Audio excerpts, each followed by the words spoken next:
Dubai પ્રવાસે ગયેલા બહુચરાજી એપીએમસીના પૂર્વ ચેરમેન ફસાયા છે।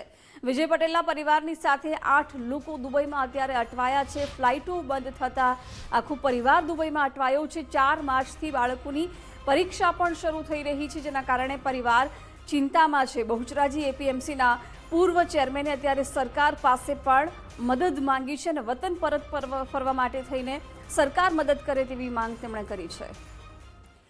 અને બહુચરાજી એપીએમસીના પૂર્વ ચેરમેન વિજયભાઈ પટેલ આપણી સાથે જોડાઈ ગયા છે। વિજયભાઈ, સ્વાગત છે ગુજરાત ફર્સ્ટમાં આપનું। આપ દુબઈમાં અત્યારે છો। જે પ્રકારે ઇઝરાયલ અને ઈરાન યુદ્ધ વચ્ચે ત્યાં ફ્લાઇટો અનેક રદ થઈ છે, ત્યાં અટવાઈ ગયા છો। સરકાર પાસે તમે મદદની ગુહાર લગાવી છે, પરિસ્થિતિ ત્યાં શું છે? નમસ્કાર બેન જી, પરિસ્થિતિ અહીંયા બીજી તો કોઈ તકલીફ નથી રહેવાની, તો સંબંધીના ત્યાં છીએ।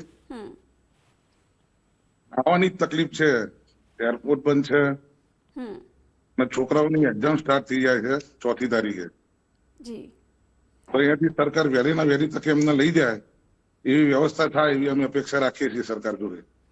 બિલકુલ, એટલે સુરક્ષાના કારણોસર ત્યાં અત્યારે એરપોર્ટ બંધ કરી દેવામાં આવ્યા છે, ફ્લાઇટ બંધ છે, તો ભારતીય એમ્બેસીનો તમે ત્યાં સંપર્ક કર્યો છે, કઈ જવાબ આપવામાં આવ્યો છે?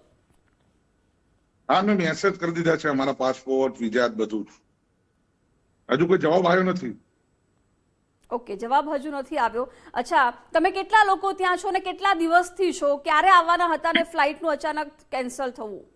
અમારી ગઈકાલે રાત્રે 7:30 વાગ્યાની ફ્લાઇટ હતી સ્પાઇસજેટ, જી, અને 8 લોકો છીએ ટોટલ। ઓકે, 8 લોકો છો। તમે ત્યાં ફરવા માટે ગયા હતા? હા, અમે ફરવા માટે ગયા હતા। 28મી અમારું પેકેજ ખતમ થઈ જતું હતું। પહેલી અમારી ફ્લાઇટ હતી રિટર્ન ગઈકાલે। ઓકે, આપ ત્યાં છો એટલે આપની પાસેથી એ જાણવું છે કે જે પ્રકારે હાલ હુમલા ઈરાન દ્વારા સતત કરવામાં આવી રહ્યા છે અલગ અલગ દેશોમાં, ખાસ ત્યાં પણ વધારે અસર જોવા મળી રહી છે, પરિસ્થિતિ કેવી છે? કે આ લોકોમાં ભય છે?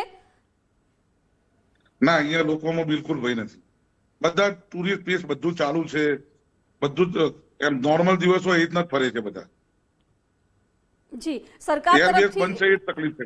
હા, ત્યાં યુએઈ સરકાર તરફથી લોકોને કઈ અપીલ કરવામાં આવી હોય? એ સરકાર તરફથી અપીલ કરવામાં કે ભાઈ કામ વગર કોઈને નીકળવું નહીં, કામ વગર કોઈ વધારે જગ્યાએ કોઈ વધારે માણસોને ભેગા થવું નહીં, બાકી બધું રૂટિન જ છે। ઓકે વિજયભાઈ, આપ અમારી સાથે જોડાયા, આભાર આપનો। તેમણે કહ્યું કે પરિસ્થિતિ અત્યારે નોર્મલ છે, પરંતુ એમના બાળકોની પરીક્ષા છે, એટલા માટે ભારત પરત આવવું ખૂબ જરૂરી બન્યું છે અને સરકાર પાસે તેમણે મદદ પણ માંગી છે।